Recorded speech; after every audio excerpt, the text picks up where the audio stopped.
Assalamualaikum warahmatullahi wabarakatuh. Selamat pagi semuanya. Perkenalkan, saya Septian Karisa Putri dengan NIM 24021040281 selaku perwakilan kelompok 6 yang akan menjelaskan materi pada PPT ini. Pada kesempatan ini, kelompok kami akan memaparkan materi dengan judul Strategi dalam menerapkan model pembelajaran berbasis proyek atau Project Based Learning atau PJBL. Sebelum masuk ke materi, berikut saya tampilkan anggota kelompok kami yang telah berkontribusi dalam penyusunan materi ini. Agar penyampaian lebih terarah dan mudah dipahami, materi ini akan disampaikan melalui beberapa poin berikut. Yang pertama, pengertian project-based learning menurut para ahli. Yang kedua, ciri-ciri dan manfaat project-based learning. Yang ketiga, langkah-langkah pembelajaran dalam project-based learning. Yang keempat, penerapan project-based learning. Yang kelima, kelebihan dan kelemahan project-based learning. Dan yang keenam, contoh penerapan project-based learning pada teks prosedur. Melalui poin-poin tersebut, diharapkan kita dapat memahami model pembelajaran berbasis proyek secara menyeluruh, baik dari segi teori hingga penerapannya. Baik, tanpa berlama-lama, kita masuk ke pembahasan yang pertama, yaitu pengertian pembelajaran berbasis proyek atau PJBL. Menurut Rahmazatul Laili, Zubainur, dan Munzir, tahun 2018, Project Based Learning atau PJBL adalah model pembelajaran proyek atau kegiatan yang melibatkan siswa untuk merancang, memecahkan masalah, membuat keputusan, mencari solusi, dan mengaplikasikan pengetahuan dengan aktivitas setiap hari. Sedangkan menurut Asrori, tahun 2008, mengatakan bahwa PJBL menggunakan kegiatan atau proyek sebagai media pembelajaran, di mana siswa melakukan eksplorasi, menilai, menginterpretasi, dan menyintesis, serta menghasilkan informasi sebagai hasil belajar. Pembahasan yang kedua yaitu ciri-ciri dan manfaat pembelajaran berbasis proyek. Ciri yang pertama, siswa sebagai pembuat keputusan dan perancang. Yang kedua, siswa sebagai perancang proses untuk mencapai hasil. Yang ketiga, siswa bertanggung jawab untuk mendapatkan dan mengelola informasi yang dikumpulkan. Yang keempat, fokus pada pemecahan masalah nyata secara mandiri dan kolaboratif. Yang kelima, memberikan kesempatan bagi otonomi dan kreativitas siswa. Dan yang keenam, proses pembelajaran autentik dan kontekstual.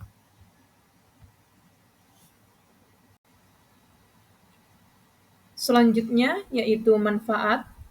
Manfaat yang pertama yaitu mendorong peningkatan kreativitas dan keterampilan siswa.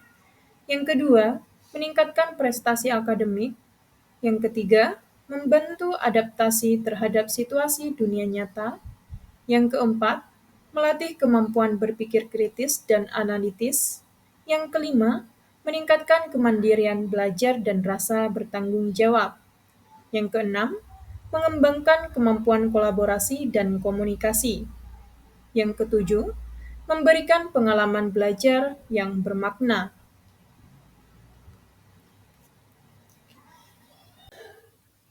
Pembahasan yang ketiga, yaitu langkah-langkah pembelajaran dalam PJBL. Sebagaimana yang dikembangkan oleh George Lucas Educational Foundation tahun 2014 dan Williams dalam Mills and Truages tahun 2003, dalam Afriana tahun 2015, terdiri dari 6 langkah. Langkah yang pertama yaitu start with the essential question atau pertanyaan esensial. Pada tahap awal ini, kita mulai dengan sebuah pertanyaan kunci yang sifatnya menantang dan relevan dengan kehidupan nyata. Pertanyaan ini berfungsi sebagai pemicu rasa ingin tahu siswa dan menjadi arah utama proyek yang akan dikerjakan. Langkah yang kedua, design a plan for the project atau rencana proyek. Di sini, siswa bersama guru menyusun rencana proyek. Pada tahap ini, ditentukan tujuan, sumber informasi, alat yang diperlukan, serta pembagian peran agar kegiatan berjalan terarah dan sistematis.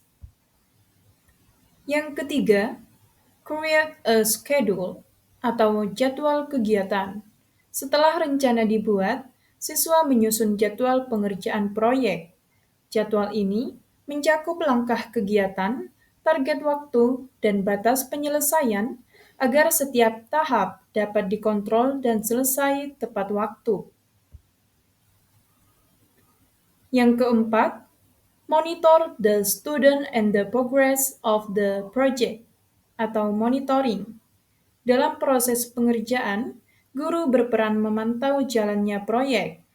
Guru memberikan bimbingan, arahan, serta dukungan ketika siswa mengalami kesulitan tanpa mengurangi kemandirian mereka dalam menyelesaikan tugas.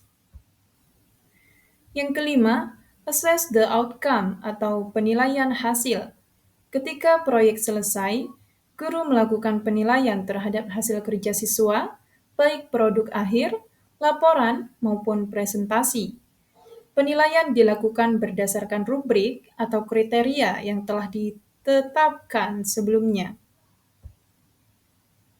Langkah yang terakhir yaitu evaluate the experience atau evaluasi pengalaman. Tahap terakhir adalah refleksi. Guru dan siswa mengevaluasi proses yang telah dilalui untuk melihat keberhasilan, tantangan, dan aspek yang perlu diperbaiki sebagai bahan pembelajaran untuk kegiatan selanjutnya. Pembahasan yang keempat yaitu penerapan PJBL dalam bahasa Indonesia materi teks eksposisi.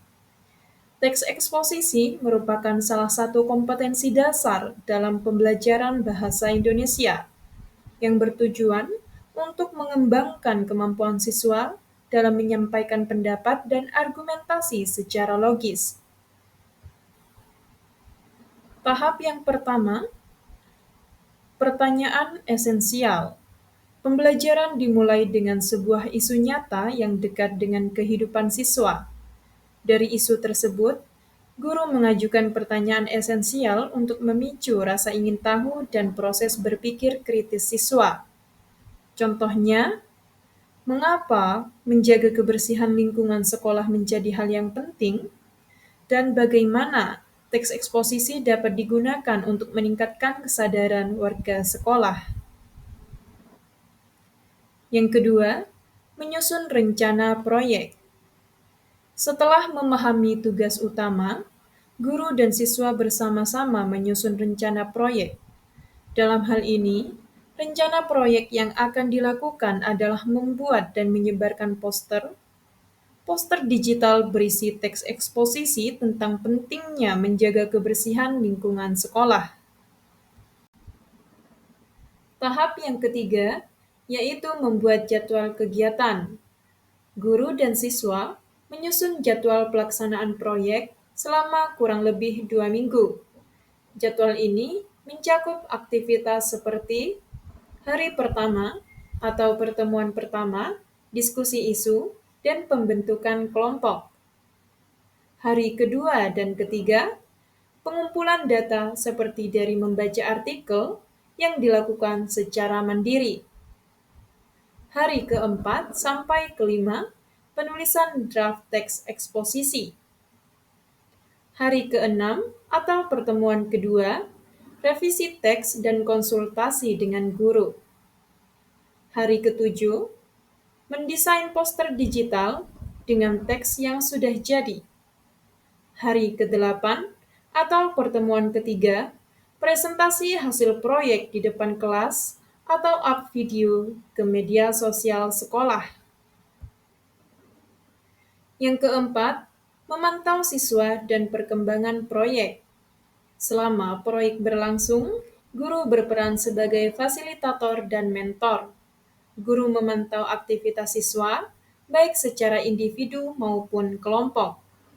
Hal yang dapat dilakukan guru bisa berupa mengamati diskusi kelompok dan memberikan masukan jika diperlukan, dan membuat rubrik penilaian proses. Yang kelima, menilai hasil proyek. Penilaian bisa dilakukan dengan kriteria yang jelas dan transparan, seperti struktur teks eksposisi, isi teks, kebahasaan, desain dan presentasi poster, serta kerjasama kelompok. Tahap yang terakhir yaitu mengevaluasi pengalaman belajar. Setelah proyek diselesaikan dan dipresentasikan, guru mengajak siswa untuk melakukan refleksi terhadap pengalaman belajar mereka. Refleksi dapat dilakukan melalui yang pertama, yaitu diskusi kelas. Siswa secara bersama-sama membahas pengalaman yang diperoleh, tantangan yang dihadapi, serta solusi yang ditemukan selama proses pengerjaan proyek. Yang kedua, refleksi individu. Siswa menuliskan catatan pribadi mereka mengenai apa yang sudah mereka lakukan dengan baik, kesulitan yang dihadapi, dan hal-hal yang ingin mereka perbaiki atau tingkatkan pada proyek berikutnya. Pembahasan yang kelima, yaitu kelebihan dan kekurangan pembelajaran berbasis proyek atau PJBL. Kelebihannya sebagai berikut. Yang pertama, memotivasi peserta didik dengan melibatkannya di dalam pembelajaran. Peserta didik merasa memiliki peran aktif dalam proses belajar, sehingga motivasi dan keterlibatan meningkat. Yang kedua, menyediakan kesempatan pembelajaran berbagai disiplin ilmu. Proyek memungkinkan integrasi beberapa mata pelajaran sekaligus, sehingga pembelajaran menjadi lebih komprehensif. Yang ketiga, membentuk keterkaitan hidup di luar sekolah. Pengetahuan yang dipelajari dapat diterapkan pada situasi nyata, sehingga terasa lebih relevan bagi peserta didik. Yang keempat, menyediakan peluang unik karena pendidik membangun hubungan dengan peserta didik sebagai fasilitator. Guru tidak hanya berperan sebagai sumber utama informasi, tetapi sebagai pendamping, sehingga terjadi interaksi yang lebih kolaboratif. Yang kelima, menyediakan kesempatan untuk membangun hubungan dengan komunitas yang lebih besar. Peserta didik dapat berinteraksi dengan lingkungan, narasumber, atau institusi luar sekolah, sehingga pengalaman belajar menjadi lebih luas. Yang keenam, membuat peserta didik lebih aktif dan berhasil memecahkan problem yang ada. Model ini melatih kemampuan berpikir kritis, kreativitas, serta kemampuan memecahkan masalah melalui kegiatan proyek. Kemudian kekurangan dari pembelajaran berbasis proyek, yaitu yang pertama, memerlukan banyak waktu untuk menyelesaikan masalah. Proses perencanaan, pelaksanaan, hingga evaluasi proyek membutuhkan durasi yang panjang, sehingga sulit diterapkan pada jadwal belajar yang terbatas. Yang kedua, membutuhkan biaya yang cukup banyak. Pelaksanaan proyek sering memerlukan bahan, alat, atau sumber daya tambahan yang tidak selalu tersedia di sekolah. Yang ketiga, banyak pendidik yang merasa lebih nyaman dengan kelas tradisional. Perubahan peran dari guru sebagai pusat pembelajaran menjadi fasilitator dapat menjadi tantangan bagi guru yang terbiasa dengan metode ceramah. Yang keempat, banyaknya peralatan yang harus dibeli. Keberhasilan proyek sering bergantung pada ketersediaan alat pendukung, sehingga sekolah perlu menyediakan fasilitas yang memadai. Yang kelima, peserta didik yang kurang terampil dalam eksperimen dan pengumpulan data akan mengalami kesulitan. Model ini menuntut kemampuan praktik, observasi, dan analisis, sehingga peserta didik dengan kemampuan awal yang rendah dapat mengalami hambatan. Dan yang terakhir, ada kemungkinan peserta didik kurang aktif dalam kerja kelompok. Ketidakseimbangan peran dalam tim dapat terjadi, sehingga beberapa peserta didik kurang memahami materi secara komprehensif. Walaupun memiliki beberapa kendala, kekurangan PJBL dapat diminimalkan melalui perencanaan yang baik, pemanfaatan sumber daya yang ada, serta bimbingan dan pengaturan peran yang jelas dari guru sebagai fasilitator. Pembahasan yang terakhir yaitu contoh penerapan PJBL pada teks prosedur. Berikut sintaks PJBL yang diterapkan dalam teks prosedur. Yang pertama, menentukan masalah yang akan jadi solusi proyek siswa. Solusi harus berdampak bagi diri sendiri dan penyelesaian masalah lingkungan.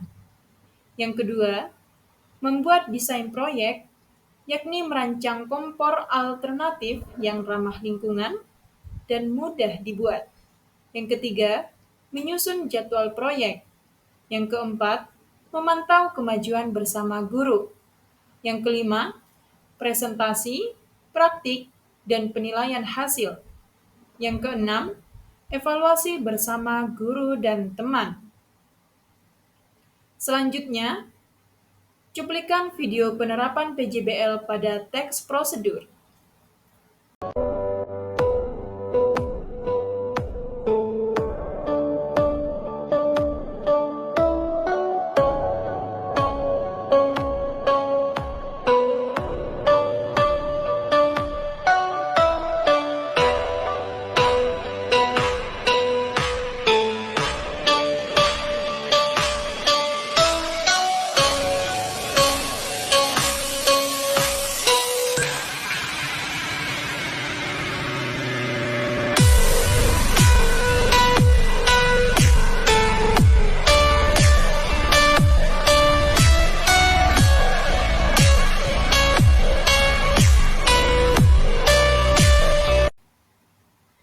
Demikian pemaparan materi dari kelompok kami mengenai strategi dalam menerapkan model pembelajaran berbasis proyek. Melalui penjelasan tadi, dapat kita simpulkan bahwa pembelajaran berbasis proyek merupakan model pembelajaran yang tidak hanya berfokus pada hasil akhir proyek, tetapi juga pada proses kolaboratif, pemecahan masalah, kreativitas, serta pengalaman belajar yang bermakna bagi siswa.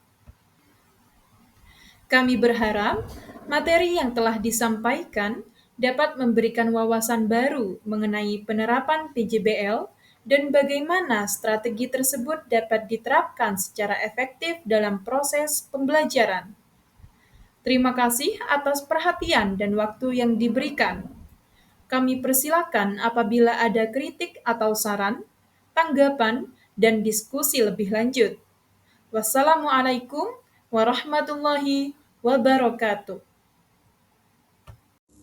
Assalamualaikum warahmatullahi wabarakatuh. Perkenalkan saya Dimas Gita Yodya dengan NIM 240210402092 kelas C dari kelompok 6. Di sini saya akan menyampaikan kritik dan saran saya mengenai Project Based Learning atau PJBL.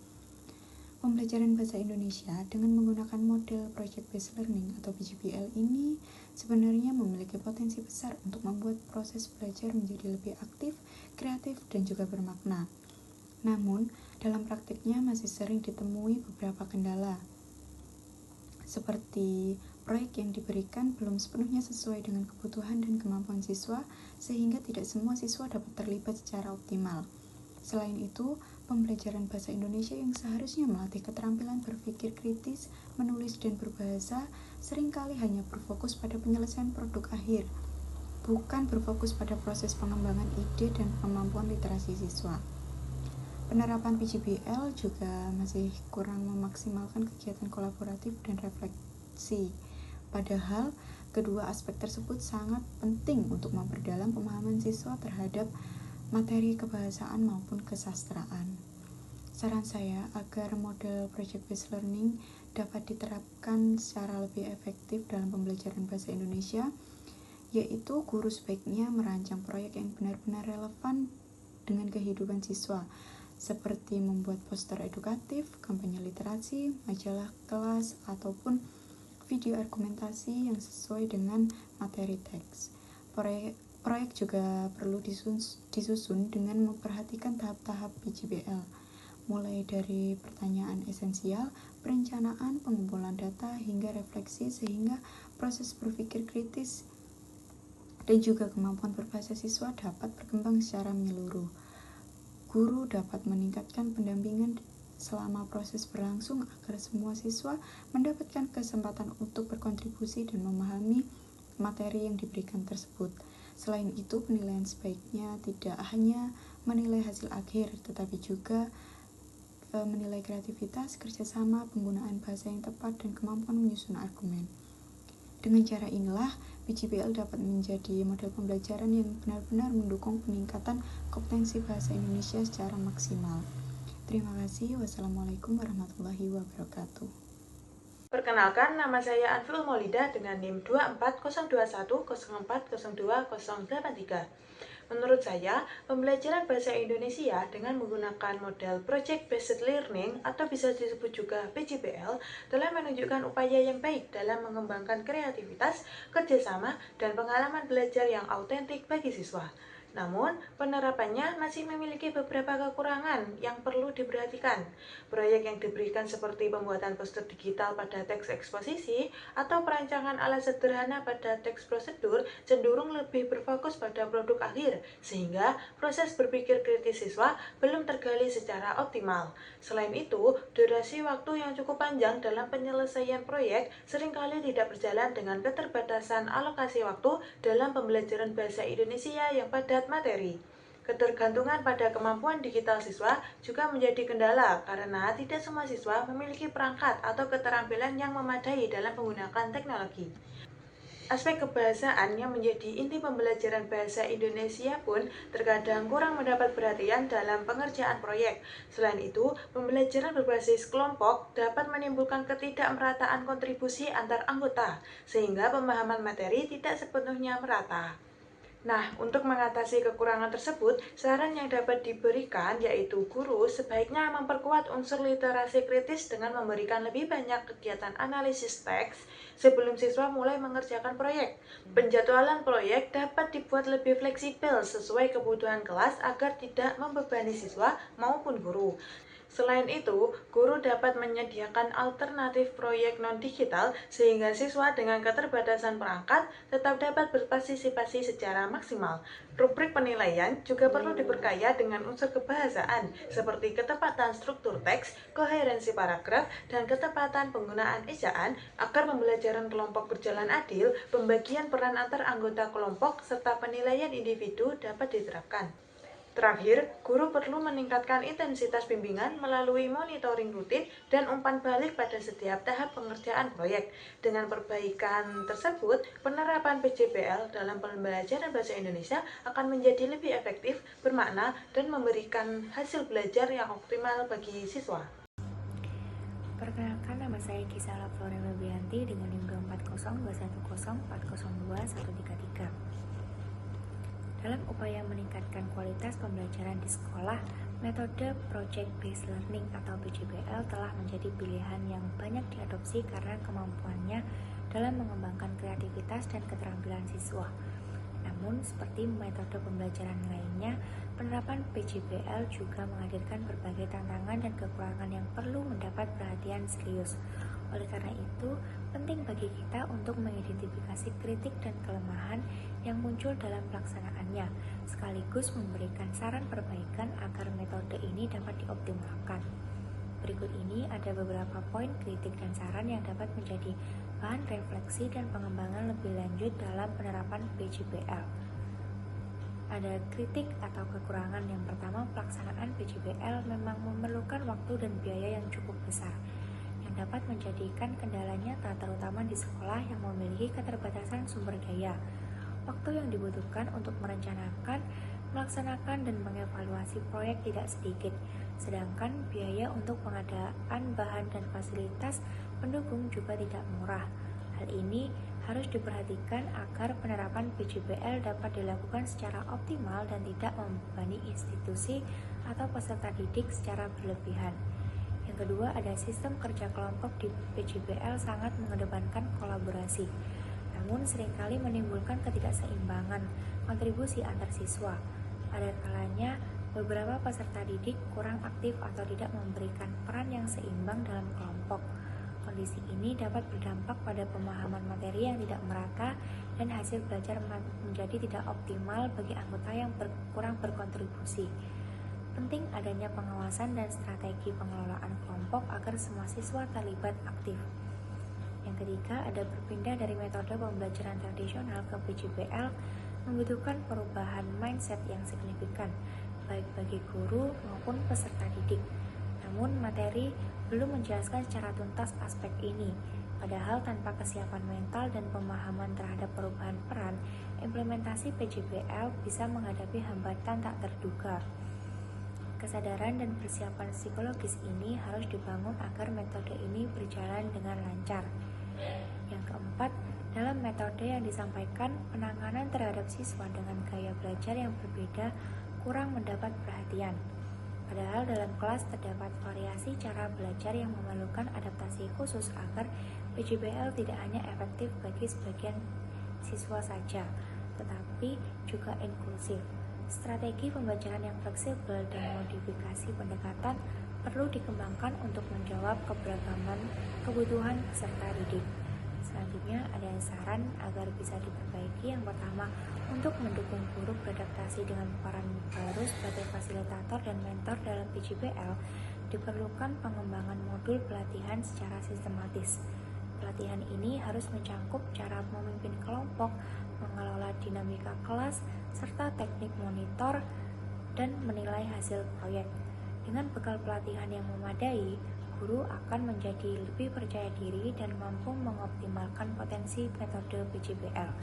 Yang kedua, pengembangan variasi pendekatan PJBL yang inklusif sangat diperlukan, termasuk pembuatan modul yang secara khusus dirancang untuk mengakomodasi perbedaan gaya belajar peserta didik. Hal ini meliputi penyediaan alternatif tugas, metode kolaborasi yang disesuaikan, dan penilaian yang adil bagi semua siswa. Dengan pendekatan ini, PJBL dapat memberikan manfaat maksimal bagi seluruh siswa tanpa terkecuali. Yang ketiga, ada penting juga untuk melakukan dokumentasi dan studi evaluasi dari kelas-kelas yang telah menerapkan PJBL, baik dari aspek prestasi akademik, pengembangan soft skill, maupun tingkat kepuasan siswa dan guru. Data dan temuan dari kajian ini dapat menjadikan bahan refleksi sekaligus sumber rekomendasi konkret untuk menyempurnakan model pembelajaran PJBL. Pemantauan ini berkelanjutan seperti menegaskan bahwa PJBL tidak hanya menjadikan konsep tetapi terbukti efektif secara praktik. Dengan memahami dan mengatasi kritik serta kekurangan yang telah disampaikan, disertai penerapan saran perbaikan secara konsisten, metode Project Based Learning atau PJBL dapat menjadikan alat pembelajaran yang lebih efektif, inklusif, dan berkelanjutan di era pendidikan modern ini. Implementasi yang matang tidak hanya akan meningkatkan prestasi akademik, tetapi juga membekali mereka dengan keterampilan abad 21 yang esensial seperti kreativitas, kolaborasi, dan pemecahan masalah. Mari bersama-sama berkomitmen untuk menyempurnakan PJBL agar memberikan dampak positif maksimal bagi perkembangan pendidikan nasional. Terima kasih.